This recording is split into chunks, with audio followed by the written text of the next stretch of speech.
میرے نبی پاک صلی اللہ تعالیٰ علیہ وآلہ وسلم ارشاد فرماتے ہیں، رب جب کسی قوم سے محبت کرتا ہے تو انہیں آزمائش میں مبتلا کر دیتا ہے۔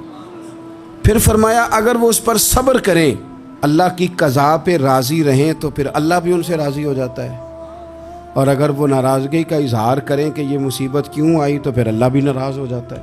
اللہ تبارک و تعالیٰ ضرور آزمائے گا، خیر کے ساتھ بھی اور پریشانی کے ساتھ بھی۔ انسان پریشان اس وقت ہوتا ہے کہ جب وہ محنت کرتا ہے تو وہ کہتا ہے نتیجہ میری مرضی کا آنا چاہیے، یہ اس کا سب سے بڑا نقصان ہے۔ آپ رزلٹ کبھی اپنی مرضی کا نہ مانگیں، یہ دعویٰ ہی ٹھیک نہیں۔ بہت سارے لوگوں کو جانتا ہوں جو کہتے ہیں میں بندہ بھی ٹھیک ہوں بھی دیانتدار، محنت بھی بڑی کرتا ہوں، توجہ بھی میری پوری ہے، پر پھر بھی معاملہ صحیح کیوں نہیں ہوتے؟ تو میں کہتا ہوں پہلی باتیں ساری ٹھیک تھی، آخری والی غلط ہے۔ اس لیے کہ محنت آپ کریں ساری، پر بندے نے رہنا تو بندہ ہی ہے نا۔ ساری محنت کر کے آپ کبھی اس نقطے کو سمجھ جائیں نا کہ 950 سال نبیوں نے تبلیغ کی، ہزار سال انبیاء نے تبلیغ کی، انبیاء نے، رب کے تربیت یافتہ لوگوں نے تبلیغ کی۔ 2 لوگوں نے کلمہ پڑھا، 4 لوگوں نے کلمہ پڑھا، لیکن میں آپ کو دیانتداری سے بتاتا ہوں کہ وہ کامیاب ہو کے گئے دنیا سے۔ انبیاء کامیاب ہوئے، کیوں؟ اس لیے کہ رب نے انہیں کہا تھا جا کے پیغام دینا ہے، یہ نہیں کہا تھا کہ بندوں کا بدلنا بھی ضروری ہے۔ ہمارے بچے پتہ کیا کرتے ہیں؟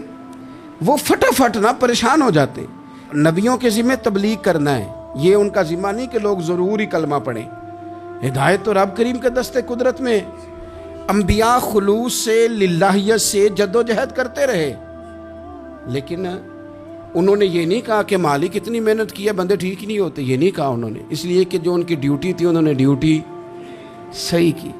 ہم نے اپنی ڈیوٹی کرنی ہے۔ پریشان اس وقت ہوتے ہیں جب نتیجہ اپنی مرضی کا مانگتے ہیں۔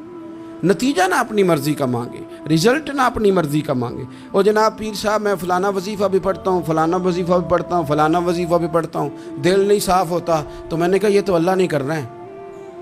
آپ ڈیوٹی کریں، آپ کام کریں جو آپ کے ذمہ لگایا گیا، اس میں وہ قضا نہ کریں آپ، باقی اللہ تعالیٰ کرم نوازی فرمائے گا۔ دیکھیں ایک بادشاہ تھا، اس کی سلطنت میں نا وہ قوم بنانا چاہتا تھا۔ ہمارے بادشاہ، ہمارے حکمران قومیں نہیں بناتے، لوگوں کو اپنے حق میں قائل کرتے ہیں۔ اس لیے کبھی بھی ہمارے ملک میں قومی سوچیں عام نہیں کی جاتی، ذاتی سوچیں عام کی جاتی ہیں، ملی باتیں نہیں کی جاتی، ذاتی باتیں کی جاتی ہیں۔ وہ چاہتا تھا کہ میری قوم بن جائے۔ اس کا ایک ہیرا سلطنت میں سے گم ہو گیا، تو اس نے اعلان کیا، اس نے کہا کہ جو بندہ ہیرا تلاش کر کے لائے گا اسے انعام دوں گا۔ ساری قوم نکل کھڑی ہوئی ہیرا تلاش کرنے پر، ادھر بھی لوگ گئے، ادھر بھی لوگ گئے، خشکیوں میں، دریاؤں میں، جہاں جہاں جس کی پہنچ تھی، جنگلوں میں، وادیوں میں، گھروں میں، بستیوں میں لوگوں نے ڈھونڈا۔ ساری قوم ایک ہیرا تلاش کر رہی ہے۔ بالآخر سب لوگ جمع ہو گئے ایک میدان میں۔ ایک بندہ اوپر چڑھا بادشاہ کے پاس، وہ اونچی جگہ پہ کھڑا تھا، اس نے کہا جناب یہ ہیرا مل گیا ہے۔ اب جب ایک کو ہیرا مل گیا تو باقیوں کے چہرے اتر گئے کہ یہ کامیاب ہوا، ہم ناکام ہوئے۔ بادشاہ چونکہ ان کی تربیت کے لیے یہ کام کر رہا تھا، اس نے کہا تمہارا کیا خیال ہے کہ اس ہیرے کے بغیر میرا گزارا نہیں تھا؟ کہ تمہارا کیا خیال ہے کہ ہیرا میری سلطنت سے نکل گیا تو مجھے زوال آ جائے گا؟ اس نے کہا یہ تو ایک ہیرا ہے۔ اٹھا کے پھینکا، دیوار کے ساتھ لگا، ہیرا ٹوٹ گیا۔ اس نے لوگوں سے کہا تمہارے چہرے اترے ہوئے ہیں، میں تمہیں ایک بات سمجھانا چاہتا ہوں، ہیرا ایک ہی تھا، ایک ہی بندے کو ملنا تھا۔ میں نے انعام کا اعلان تو یہ کیا تھا نا کہ جو ہیرا ڈھونڈ کے لائے گا اسے انعام دوں گا، لیکن اب میں تمہیں بتاتا ہوں کہ میں تم سب کو انعام دوں گا، اس لیے کہ ہیرا ایک تھا، ملنا ایک کو ہی تھا، سب کو مل سکتا نہیں، لیکن انعام اس لیے سب کو دوں گا کہ ہیرا ڈھونڈنے پر انعام نہیں دے رہا، میں کوشش کرنے پہ انعام دے رہا ہوں کہ تم نے کوشش تو کی، تم نکلے تو صحیح، جد و جہد تو کی۔ کچھ لوگ کہتے ہیں کہ ہمیں ہیرا مل بھی جائے، او خدا کے بندے ہیرا ایک ہے، ہیرا ملنا کمال نہیں، محنت کرنا کمال ہے۔ چیف آف آرمی سٹاف 2 نہیں ہو سکتے، ایک ہی ہوگا۔ لیکن اب کو بندہ کہ میں نے پڑھنا ہی نہیں، بھرتی نہیں ہونا، فوج میں جانا ہی نہیں، تو یہ بات اس کی غلط ہے، اس لیے کہ سیٹ ایک ہے، بیٹھنا ایک بندے نہیں ہے۔ تو نے محنت کی کہ نہیں کی، جدوجہد کی کہ نہیں؟